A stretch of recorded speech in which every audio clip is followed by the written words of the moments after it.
Hi, my name's Fiona Dunnan and welcome to The Art of Living. In this video series we explore the intersections and relationships between art and architecture and how the two coexist and influence each other. This is pivotal to my own design process, but in this series we explore the relationship through the lens of other artists, patrons and architects to see how it influences their particular environment. Today we're at the Doll's House with artist Tai Snaith. This house was designed by her partner, Simon Knott, from BKK Architects. The house references the 18th century doll's house, which was originally used to display artisans' wares.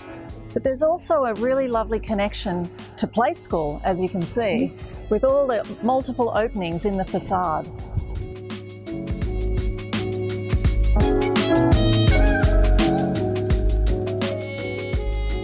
So in the kitchen, you can see one of Tai's contributions to the making of the house.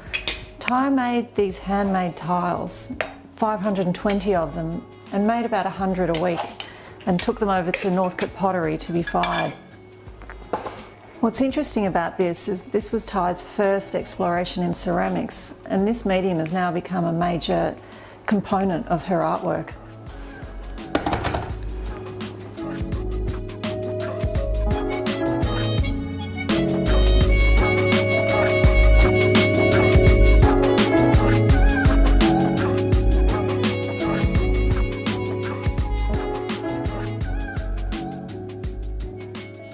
So Tai, tell me a little bit about this wall. I mean, this wall, every time I come, the artworks are always different.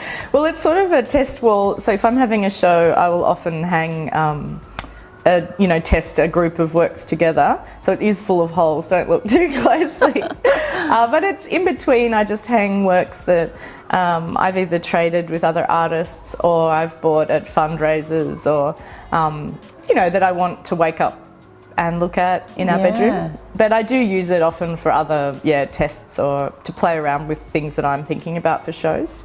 I love that idea of an artwork is not in a fixed position and you can move it around the house. And you can take it away and put something else there. I think that's really important. It's like a jigsaw puzzle. It's constantly, and sometimes I like things in certain spots so they will stay for a lot longer. But then other things come and go, Oh, now this painting here, Tai, I really love. I love the relationship between sleep and this artwork. Do you want to talk a little bit more about it? Yeah, this is one of my favourite artists, Helen Johnson, and she had this show really early on at Utopian Slumps, back when it was in Collingwood, and I reviewed it for the radio, and afterwards I think Simon snuck in and bought this work, which was the best work from the show. And actually the whole show she displayed on other supports and structures, so it actually was shown on those stools. Oh, fantastic. Yeah, and I really loved the sort of way that it related to a domestic interior, but also like the detail in the Persian rug and just the book, which we actually have in our collection. The Philip Goad book, Modernism in Australia. And then after years of living with this painting, I've always looked at the cropped magazine there, and I finally worked it out the other day. It's a Grassroots magazine, which my dad used to actually have in the 70s. Wow. So it was all about farming at home and sort of self-sufficiency. And so it was great because I could write to Helen and go, is it Grassroots magazine? Because I wake up every morning and look at it. But it's a really relaxing composition and sort of that meditative nature of the woman lying with, I touched my mic, but of the woman lying with the stones on her chest. And dreaming, really. It's just a beautiful painting to wake up to and fall asleep to, I think. The dog. He's all right, he's good. So I love this little moment in the house where the joinery or the architecture and the art come together. People are often scared about putting artwork on timber walls for some reason. I don't know why, but I think this shows you a really good example of how artwork can coexist beautifully on timber. And in this case, this is one of Tai's works. So tell me a little bit about this one. It's actually quite an old work now, but as you know, Simon, my partner's an architect, and as you know, in the architect's office, they have lots of samples of different bits of timber. And so this base piece here is actually a sample bit of wood from their office, and I go and get all the stuff every now and then before they throw it out.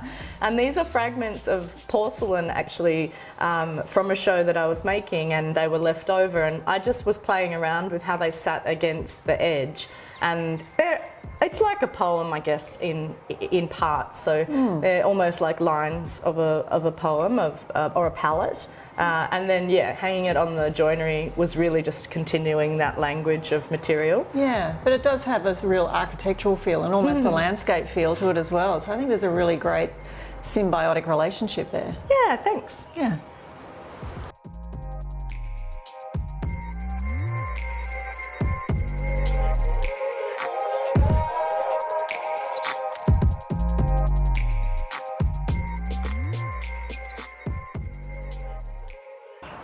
So I love this little moment in the house as well. So the juxtaposition of Tai's artwork with another artwork here by Natalie Ryan.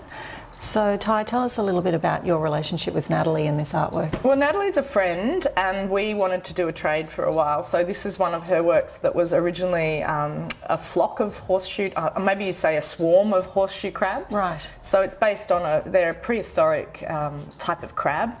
And she makes them first out of clay and then casts that in resin. And I just love it, how it sort of looks like a face, but it's from above. And it was hung here for a while. And then I actually just needed somewhere to hang this necklace that I made to wear when I was in Venice. And it's kind of an artwork, but a wearable one. Yeah. And so it came together as a chance in a way, but when I was hanging it, I liked the way they spoke to each other. And often I think in a house, especially if you are an artist, you sort of can take liberty in hanging things to have a relationship. Yeah. Fantastic. So Tai, I love your work. I love that when you surround yourself around with all these sort of found objects and they create a sort of moment of inspiration for you. At the moment, obviously, is the marbles with the ceramics, which is new. I'm really into marbles, yeah. I don't know what it is, but I just have started collecting marbles, and particularly old ones. So if anyone watching this wants to donate any marbles, I'd buy them from you. But yeah, there's something quite nostalgic about marbles, but they're also like an action, a sign of action, which I really like, and of play. And so these ceramic pieces I've been making for quite a while now, a couple of years, I guess. And then the marbles have just started to find their way into the work. So I have evolving trays of, bits of found things, but even, seeds. I'm really into circular objects, shells, tiny bricks, but I work mainly in porcelain and found objects, so at the moment. And I love the way they're grouped in colours, and this tray I particularly love. This is right up my alley. Lots of gold and black and diamantes. Yeah.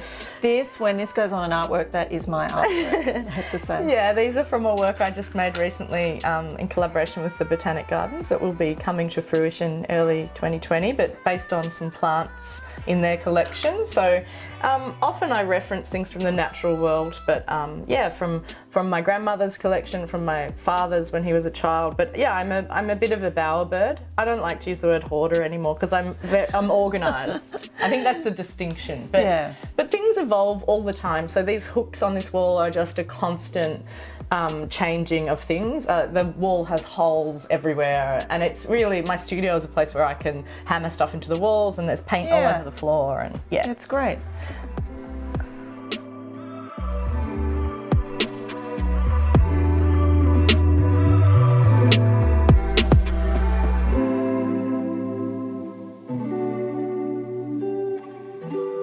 So Tai, you don't just work in ceramics, you're actually quite a diverse artist working in a range of mediums. Tell us a little bit about your process.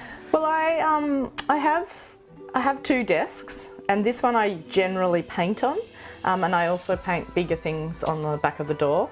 And I have a process of using sort of watercolour and gouaches, and I have thousands of sketchbooks, and I do lots of sort of like planning and sketching of ideas, and I now make picture books as well. So I published my 5th picture book, but I work with a process of sort of watercolour, like large sheets of paper, and then I cut them. So I have thousands of bits of paper as well as found objects, and then I use fragments of ceramics on top, and then the works are photographed. So I guess my two parts of my practice are slowly tying together. But yeah, this is sort of like the messy paint desk, but it's interestingly, the clay stuff has to stay quite separate, because if you get clay dust in paint, then it's not so great.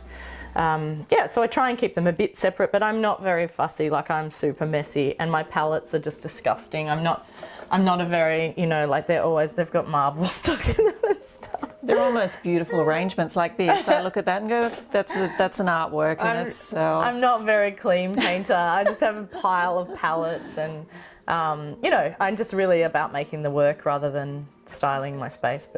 But there's one of the framed works from my picture book, so I do frame all of the originals. So they're very much constructed out of a combination of my different practices. So cut paper and those elements of the path are ceramic porcelain, and then they're photographed. Yeah. And what I find interesting about these is they're becoming very three-dimensional, and there's quite a lot of architectural influence, and this is where I see how the architecture is actually influencing you as well. Yeah, definitely. Well, in my new book, there's actually a page that's based on our house. So there's a page where I wanted to sort of talk about scale to kids, which is, this side is, you know, you might find yourself in a place that makes you feel very small, so it's kind of this imaginary temple, but then this one says, or a place that makes you feel like a giant. And so this is actually just our bedroom where we just were, and this is our house. So it's getting a bit meta.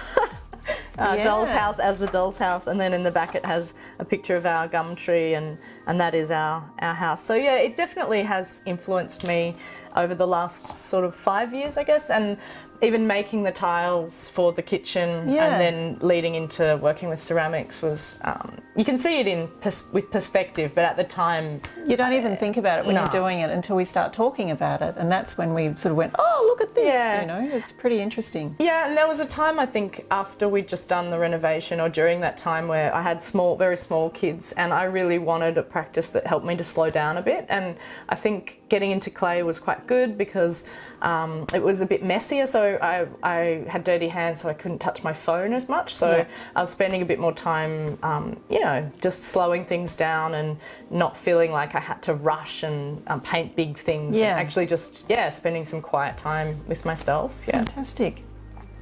Now, Tai, not only are you a multidisciplinary artist, but clearly a lighting designer as well. Well, yes, it seems that this was a very temporary light shade I made for a party that we had, because it was a bare bulb and it just looked so uncouth. So I made it thinking, oh, it'll come down next week, and I think it's been up there for about 5 years now. No, it should stay, definitely. Yeah, it's just paper, but it does a trick. Yeah, fantastic. So I love this wall. It is very much like the doll's house display, but what it also does is allows you to really display a whole lot of stuff, which is, you know, in a lot of architecture we sort of hide things away, but this is really putting your life on show. Yeah, and I mean, I hate the colour-coded, like, rainbow bookshelf thing, it's so naff, but in some ways it is nice to have, like, I just have all the warm colours on one big wall and all the cool colours on another wall. But it's nice to have a home for your, you know, things you've traded, or things that are my grandparents, and feathers I've collected, and it's really just I guess a record of our lives. Yeah, fantastic. Tai, thank you so much for today and showing us around your house. It's been really enlightening and inspiring. Oh, thanks. Thank you.